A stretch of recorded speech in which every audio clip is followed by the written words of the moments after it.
Hi, welcome back to my channel. If you're new here, my name is Jennifer Krigbaum. I'm an author mom aspiring to be published someday. Welcome.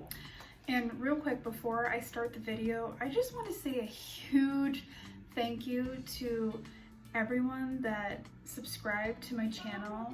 Yeah, I'm filming a video. I see you. You need to hug me. I need to hug you? Yeah. Okay. Hold on one sec. I'll be right out. Okay? Love you. Love you. Anyway, I want to say a huge thank you to everyone that subscribed and showed me so much love for my first YouTube video, my first authortube video. You guys are so sweet.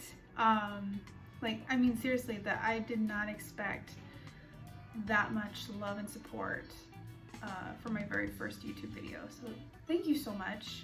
It really means a lot to me. But anyway, I just wanted to say that really quick because that was seriously like the most amazing thing ever. For today's video, I'm going to be talking about how I wrote a book as a mom of a toddler and a baby.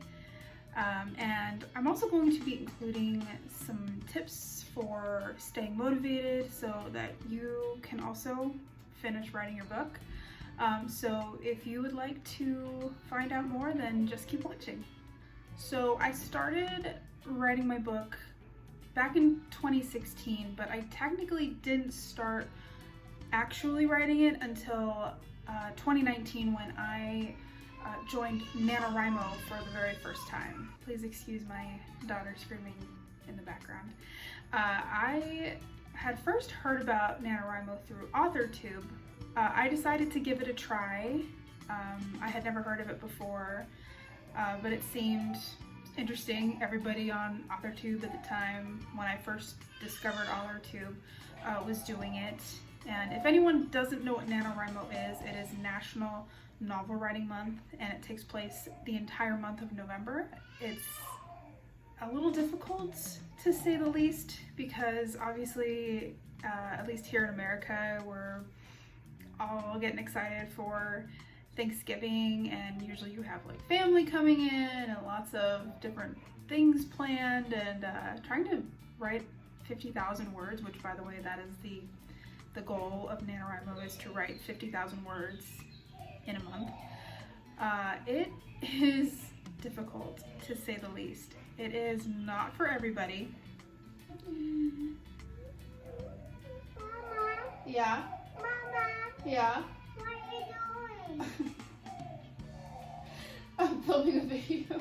Mommy. Yeah. What are you doing? I'm filming a video. And my eye's twitching. Okay. Anyway, NaNoWriMo is not for everybody. I will say that. It can be very stressful, and I have heard that it just, I don't know if it, because of the demanding nature of it, that people just get discouraged when they don't meet the goal or, you know, win. So it's really not for everybody. I mean, I would say give it a try, or you could do one of its, one of like the camp NaNoWriMos during, I believe it's during April and July, I think. I don't know. I've never participated in Camp NaNoWriMo. I'm like swinging my chair, I'm sorry. I have never participated in any of the camps. I've only done the November one. Oh, anyway, so that went on a whole NaNoWriMo tangent. But I first started brainstorming back in 2016 for my story, for my book. But I didn't actually start like sitting down and like writing it until 2019. A huge factor was discovering AuthorTube, and I was watching people like Shaylin Wrights, Jenna Moresi, Natalia Lee. I'm trying to think of who else I was watching back then. It's been such a long time since I started watching authortube videos, but that's basically what got me into writing and taking my story seriously.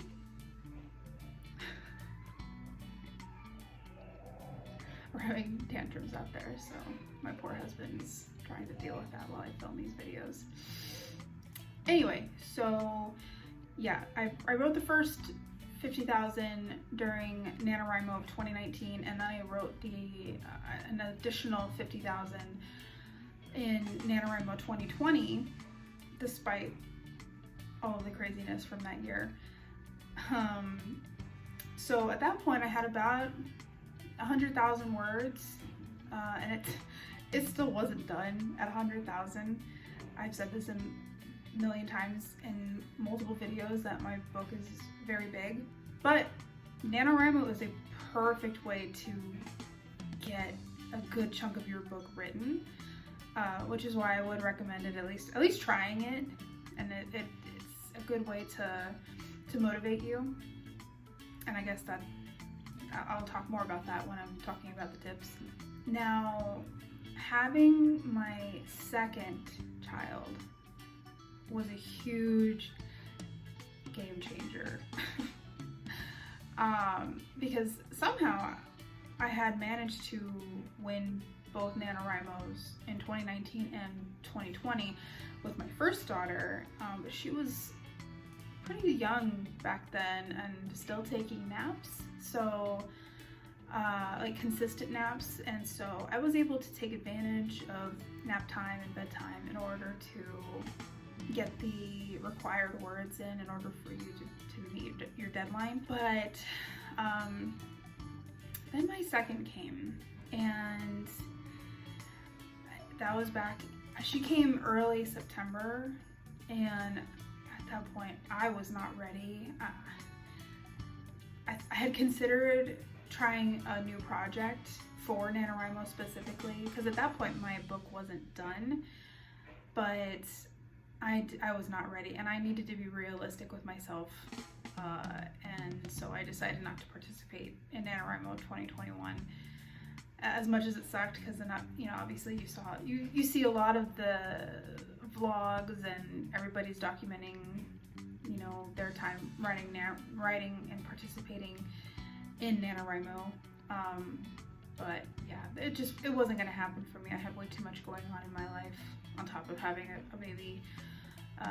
So yeah, that pretty much hindered me from writing for a while, and then yeah, life was just a little hectic for a few months there, and then in 2022 I actually I then tried writing again, but I didn't get very far until I ran into major writer's block.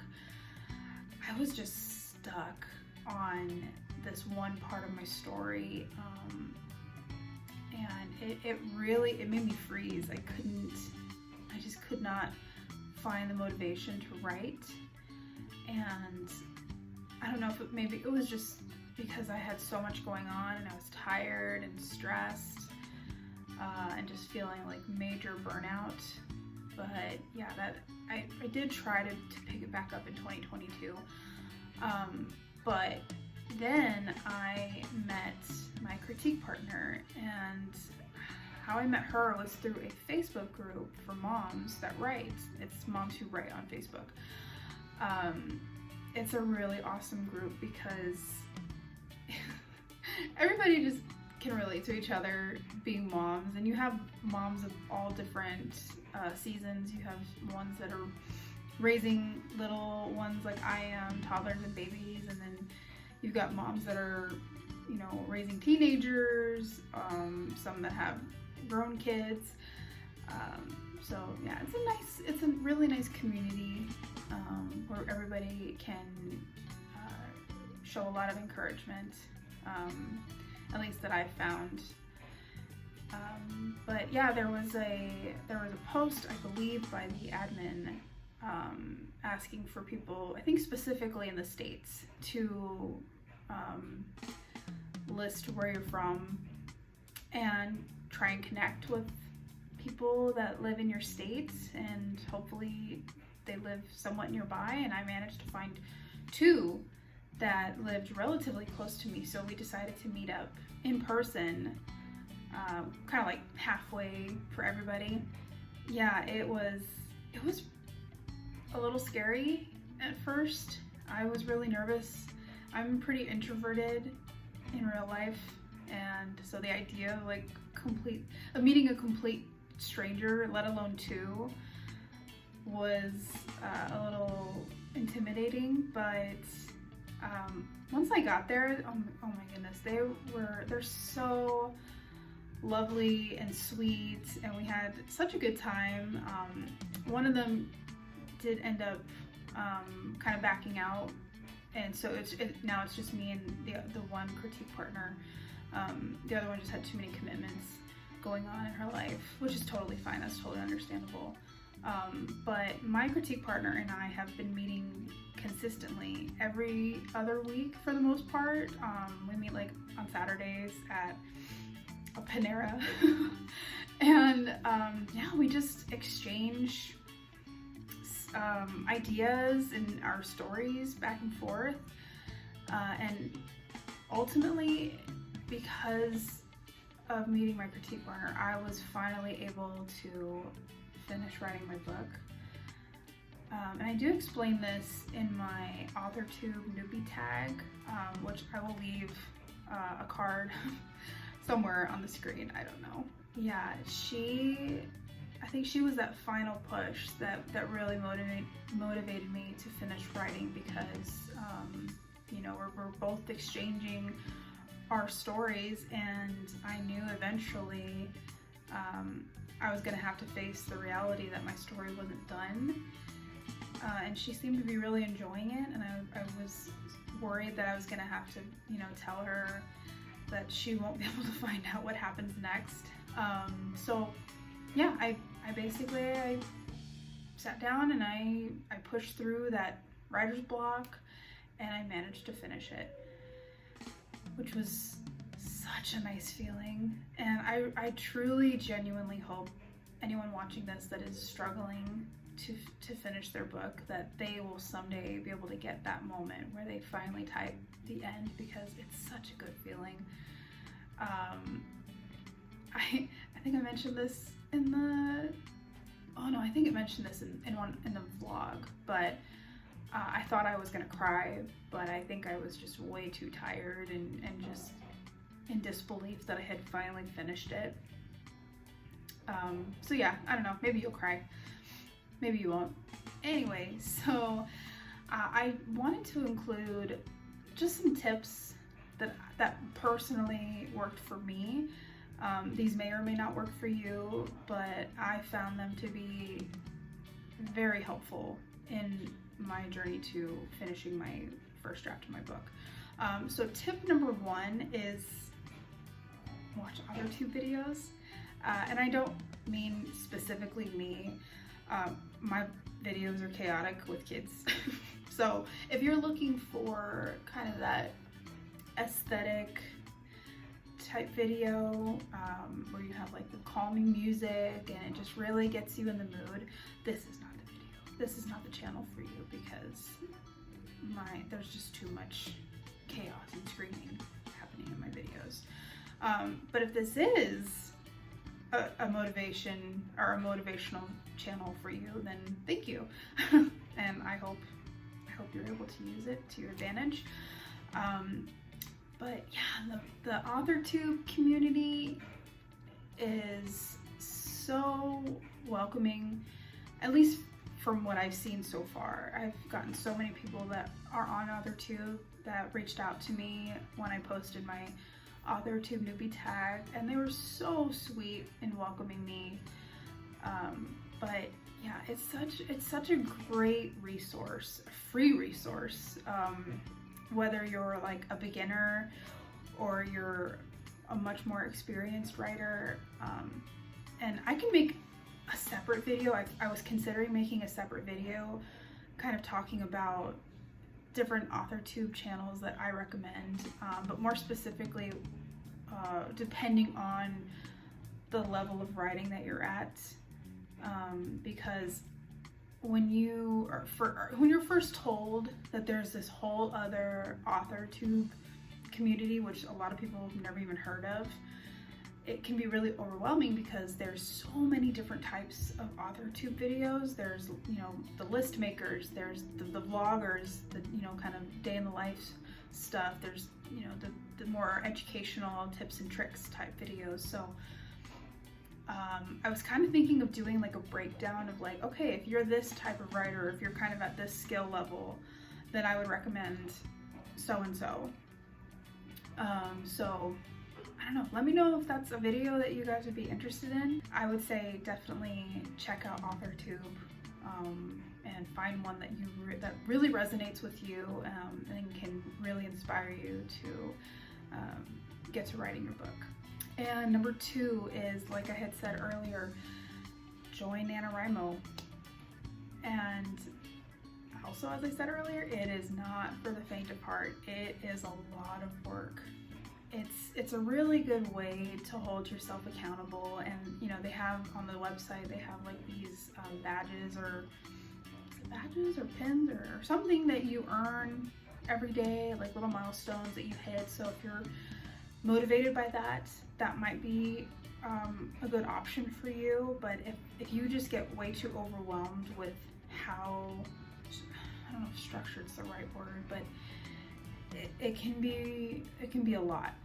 Keep in mind that there's a lot of people that start it and then they just don't finish it, and that's okay. You know, I know some people feel really disappointed if they don't win, but really the ultimate point of NaNoWriMo is just to get words on the page, and whether that's 50,000, 10,000, you know, 5,000, it doesn't matter. As long as you get words on the page, that's the most important thing. So if you think you can handle NaNoWriMo, I would definitely give it a try for sure. Number 3 is probably my favorite, and that is to make music playlists for your book. When I was stuck in different writer's blocks, during the times where I was stuck in a writer's block, I would go back and listen to the music that I had picked out specifically for the book that I was working on. I treat it like kind of a movie original soundtrack, and so I have different songs for different scenes, and it all just plays out like a movie in my head, and that really helps me get back in the mood for writing.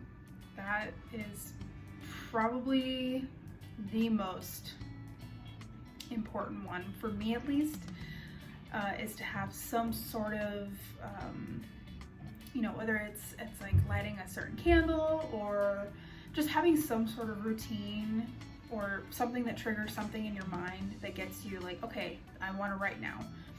And for me, that was music, and that was listening to very specific songs that I really only listen to when I want to get into the mood to write. Number 4 is actually a close contender to number 3, and I guess, well, okay, I said number 3 was my most important, but number 5 is. But anyway, number 4 is to watch other people hit milestones and reach their goals. And what I mean is, for me, I would watch other people make videos unboxing their books and holding it for the first time. And seeing their faces and seeing their reactions made me want to have that moment. Or I guess if you want to go, like, it depends on, if you want to go like self-publishing or traditional publishing, you could watch videos on people getting an agent for the first time or getting signed with a publisher. For me, I'm gonna go the self-published route, so, oh my gosh, my eye is twitching again. Stop. Having people open their books, like getting their books in the mail and opening it for the first time and just like flipping through the pages and admiring the cover. That is a huge motivator for me to get this done, to finally have my own book in my hands and flip through the pages just like they do. So yeah, I would definitely recommend watching other people, you know, basically reach their dreams. And number 5, most important motivator out of all the ones that I've listed is to get yourself a critique partner. And I know it can be scary to put yourself out there and let other people read your book, but you've got to have someone to hold you accountable, and you've got to have a fresh pair of eyes that aren't too close to your story, and you need to find somebody that is dependable and also either writes or reads the genre that you write.